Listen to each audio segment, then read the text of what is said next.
সেই পাকা কাফিরকে বলতেছে যে আমাদের মতো মুসলমান, তারপরে শুধু আমাদের মতো না, বলছে হাজি আবু জাহাল। নাউজুবিল্লাহ।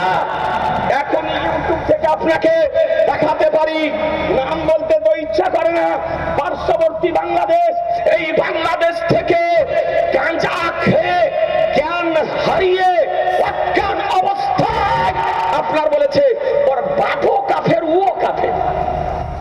যদি আবু জাহালকে মুসলমান বলে তো কাফের হবে না? হবে না? হবে। একজন কাফেরের কুফরি জানার পর তাকে মুসলমান যদি কেউ বলে তো সে নিজে কাফের হবে। আপনার সে নিজে কাফের হবে।